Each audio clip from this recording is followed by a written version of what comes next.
NPL में अगर हम बात करें तो प्लेऑफ्स के हम सब बहुत नजदीक हैं, लेकिन आज की डे की बात करें तो दोनों मैचों में बहुत हीटअप देखने को मिला है। आज जो शुरू का पहला मैच था, बात करें काठमांडू गुरखास वर्सेस विराटनगर किंग्स के बीच में, उसमें भी संदीप लामिछाने और विराट रासमस के बीच में काफी एक बहस टाइप की हो गई। बहुत ही ज्यादा इंटेंस, थोड़ा सा सिर्फ नॉर्मल बहस नहीं थी, काफी इंटेंस बहस हो गई। थोड़े बहुत वर्ड्स भी यूज वहां पर संदीप की तरफ से कर लिए। खैर, वो एक लड़ाई वहां पर भी देखने को मिली, एक हीटअप देखने को मिला और बहुत क्लोज गेम वो भी रहा। और एट द एंड काठमांडू गुरखास उस मैच को जीतने में कामयाब रहा और अपने आप को किस तरह से उन्होंने अभी भी एक थ्रेड से लटका के रखा हुआ है प्लेऑफ की रेस के लिए। कल उनकी नजर रहेगी करनाली और सुपर पश्चिम के मैच में अगर बात करें। और आज के मैच की बात में तो आज भी बहुत हीटअप नजर आया। रेमन रेफर जो है वो बहुत ज्यादा गुस्से में यहाँ पर नजर आए, अलग अलग रीजन की वजह से। और एक जो विनोद भंडारी जो स्टंपिंग की थी उसके बारे में बात आगे जरूर करेंगे, उसको भी लेकर भी थोड़ी बहुत अंपायर से उनकी कहा सुनी बहस वगैरह लगातार चलती रही। तो दोनों ही मैचों में हीटअप रहा और ये भी बहुत क्लोज पहुंचा, लास्ट ओवर तक पहुंचा। लेकिन कहना पड़ेगा कल एम सोहेल तनवीर ने निशम को रोका, आज स्कॉट कर्लिंग ने, एक और ओवरसीज प्लेयर ने यहाँ पर सुपर पश्चिम रॉयल्स को जीत दिलाई,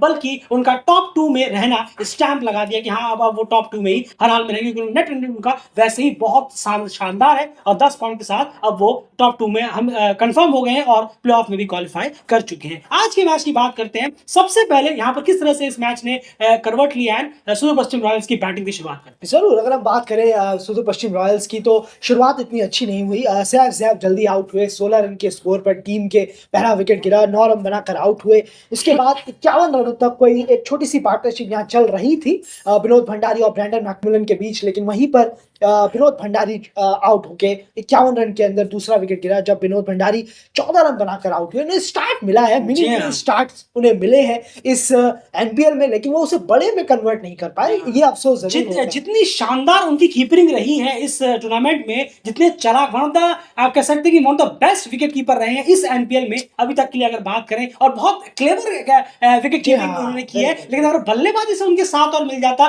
तो one of the best performer होते वो नेपाल के इस एनपीएल टूर्नामेंट में अगर हम बात करें। जरूर तो बहुत सही कहा आपने। तो बहुत अच्छा होगा कि अभी मैचेस हैं, इंपॉर्टेंट मैचेस हैं, अब तो और बड़े मैचेस हैं, बिल्कुल क्लिक करें वो। लेकिन 51 पर दूसरा गिरा, वहीं देखते देखते 70 पर 4 हो गए सुपर पश्चिम। वहां ब्रैंडन मैकमिलन भी गए 23 रन बनाकर। उसके बाद हरमीत सिंह को ऊपर प्रमोट किया पिछली बार की तरह ही। इस बार वो चले नहीं, एक और बार उनके बल्ले से रन निकले नहीं, 13 रन बनाकर वो आउट हुए। 70 पर 4 विकेट गिरे, मुश्किलों में थी सुपर पश्चिम। लेकिन यहाँ पर एक पार्टनरशिप हुई आरिफ के बीच में, आरिफ आखिरकार आकर अब इस मैच में चले। 42 रन की उन्होंने शानदार इनिंग खेली। दीपेंद्र 20 रन बनाकर आउट हुए बीच में, यहाँ पर पार्टनरशिप करते हुए कैच भी छूटा एक यहाँ पर। और उसके बाद ये पार्टनरशिप 100 रन के पार, और देखते देखते 111 रन तक जाकर ये एक पार्टनरशिप 41 रनों की पार्टनरशिप हुई और तब ये विकेट गिरा। और इसी पार्टनरशिप ने एक स्ट्रॉन्ग होल्ड रखा। उसके बाद आकर आरिफ ने भी तेजी दिखाई, आरिफ ने अपने आप को एक्सीलरेट किया, थोड़े चौके थोड़े छक्के लगाए। ईशान पांडे ने शॉट ट्राई किया और टीम को एक बेहतर कहना होगा एक अच्छे स्कोर तक, बिल्कुल लड़ने के टोटल फाइटिंग टोटल तक पहुंचाया। 153 पे 7 सुपर पश्चिम पहुंचा। इन कुछ कंट्रीब्यूशनों की बता। बिल्कुल सही कहा, आरिफ का कंट्रीब्यूशन बहुत इंपॉर्टेंट रहा, दीपेंद्र का, ईशान पांडे का, नीचे आकर नरेश बुधियार का भी, जिन्होंने 3 गेंदों पे 6 रन किए। तो आरिफ एक बहुत इंपॉर्टेंट रोल रहे हैं जो टीम 100 और 150 पार करने में कामयाब रही। उसके बाद बॉलिंग डिपार्टमेंट की यहाँ पर बात करें अगर पोखरा एवेंजर्स के लिए, तो बहुत स्ट्रिक्टली 6 बॉलर्स का यहाँ पर इस्तेमाल किया गया, जहां पर विपिन खत्री बहुत ही एक्सपेंसिव, मेरे ख्याल से पिछले मैच में वो काफी एक्सपेंसिव गए थे और आज भी बहुत एक्सपेंसिव साबित यहाँ पर गए।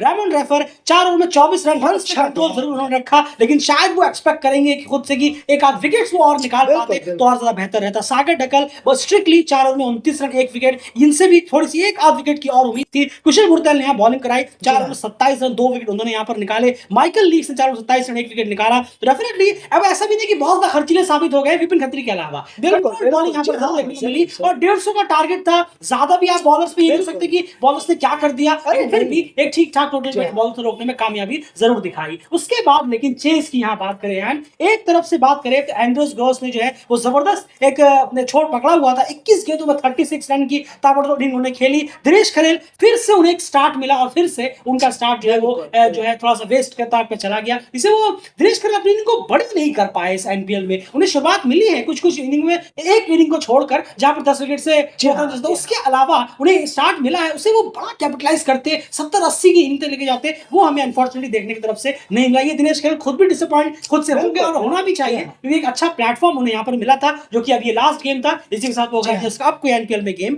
है नहीं, अगले साल का इंतजार रहेगा। उसके बाद जैसे ही एंड्रोस गॉस यहाँ पर आउट हुए, टीम जो है पूरी तरह से बिखरती हुई नजर आई। कुशल भुरतेल 0 रन पर आउट हुए, बहुत ही डिजास्टर उनका ये टूर्नामेंट गया है। डेफिनेटली एक मार्की प्लेयर के होने के नाते, टीम के कैप्टन होने के नाते एक भी इनिंग उनके बल्ले से हमें सेटिस्फैक्टरी देखने को नहीं मिली। ये one of the worst performer Nepali player रहेंगे इस एनपीएल में, अगर हम बात करें, क्योंकि ये आप देखिए कि वो कितना इंटरनेशनल मैच का एक्सपीरियंस लेकर ऑलरेडी एनपीएल में खेल रहे थे। इनसे बेटर तो कई सारे अनकैप्ड प्लेयर्स ने परफॉर्मेंस किए, तो ये बहुत ही आप कह सकते हैं कि डिसअपॉइंटिंग परफॉर्मेंस है। उसके बाद दिलीप नाथ भी 1 रन बनाकर क्लीन बोल्ड हो गए। फिर यहाँ पर जैन मलिक ने थोड़ा बहुत कोशिश की, लेकिन वो भी यहाँ पर रन आउट हो गए। विनोद भंडारी का यही मैं बात कर रहा था, जो रन आउट कहने के करार दिया गया, और वो बिल्कुल सही रन आउट था। जो रेमन रेफर इतना ज्यादा जो अंपायर के साथ हिचक हो गए थे, वो थोड़ा excessive heat of the moment हो गया होगा, लेकिन सही था। क्योंकि आप देखेंगे तो जैन मलिक जो है वो जैसे उन्होंने देखा बॉल पीछे की तरफ, उन्हें बॉल दिखी नहीं तो वो रन दौड़ने के लिए भागे थे। आपको उनका रिएक्शन भी देखना पड़ेगा। उसके बाद तुरंत विनोद भंडारी ने स्टंप निकाल दिया, बॉल के साथ साथ उन्होंने आउट कर दिया उन्हें। तो आप रिएक्शन बल्लेबाज का देखिए, वो रन लेने के लिए आगे बढ़े थे, ना कि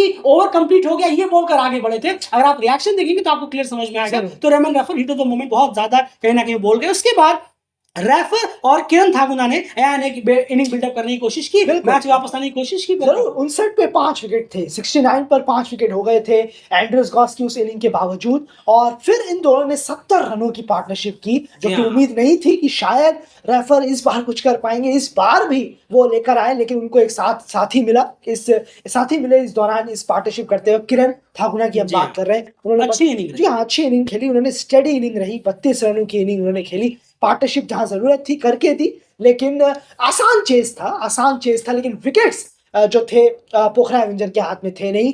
आखिर तक आते आते जो टिके हुए थे, जमे हुए थे, वो भी पेविलियन लौट चुके। बिल्कुल, यहाँ पर आपको बॉलिंग को रेट देना पड़ेगा, बॉलिंग पे भी अब जरूर जाएंगे। लेकिन किरण थागुना के लिए जहां तक बात है, जब वो इतना लास्ट तक लेकर आए, फिनिश नहीं कर पाए, वो डेफिनेटली उन पे एक डिसअपॉइंटिंग मार्क जरूर रहेगा कि वो लेकर जरूर आए लेकिन फिनिश करने में नाकाम रहे। माइकल लीस भी नीचे आकर, उनका भी काम हिटिंग का है, वो भी रन करते हैं, वो भी नहीं कर पाए, ये अनफॉर्चुनेट जरूर रहा। बॉलिंग डिपार्टमेंट की तरफ चलते हैं। सुदूर पश्चिम के clear out and out Scott कुगलिंग यहाँ पर देखने को मिले हैं।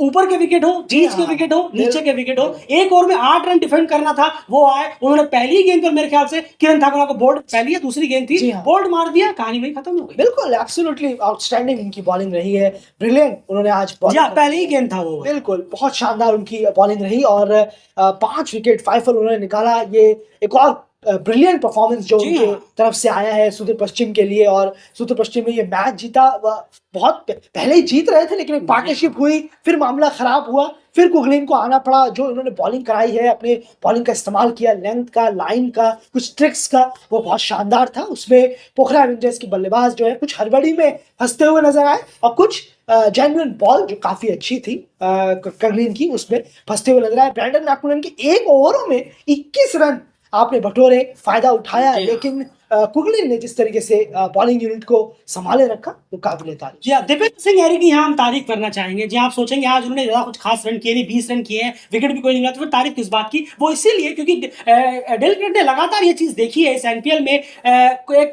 सोमपाल कामी है और एक दीपेंद्र सिंह यारी है, जो समझ रहे हैं कि हाँ, हमसे बड़े प्लेयर, हमसे एक्सपीरियंस प्लेयर और अलग अलग पर्सपेक्टिव वाले प्लेयर हैं जो इस हैंडल को और अच्छा संभाल सकते हैं। मुझे उनसे एडवाइस भी लेनी चाहिए, और कभी कभी हो सके तो उन्हें लीड फ्रॉम द फ्रंट करने देना चाहिए। आज भी हमें देखने को मिला किस तरह से ब्रैंडन मैकमिलन और स्कॉट कुगलिन लगातार फील्डिंग प्लेसमेंट लगा रहे थे, अपने हिसाब से चीजें चेंज कर रहे थे, उन्हें ये फ्रीडम दिया गया है। ये जरूरी होता है, ये बहुत जरूरी है, ये आपने बिल्कुल सही कहा। और ये सोमपाल ने भी किया था, ये काबिल तारीफ है सोमपाल और दीपेंद्र की तरफ से। ये होना चाहिए। ये टूर्नामेंट आप जीतने के लिए थोड़ा सा आपको एक्सपीरियंस चाहिए होता है, क्योंकि नेपाली प्लेयरों के पास इतना, सबके पास मैं ये नहीं कह रहा हूँ, इतना एक्सपीरियंस नहीं है कि वो तरह तरह के बड़े बड़े टूर्नामेंट पे जाकर खेले हैं या अलग अलग जगह जाकर खेले। एक्सपीरियंस होगा, धीरे धीरे होगा। जी हाँ, यही 4-5 एनपीएल हो जाए, बिल्कुल नॉर्मल हो जाएगा। लेकिन ये चीज सोमपाल और दीपेंद्र को देखने को मिली, एक्सीलेंट दिखी है। और दूसरे को भी एक उस मोमेंट पर कोई मुझसे बड़े हैं, उन्हें ज्यादा पता है, तो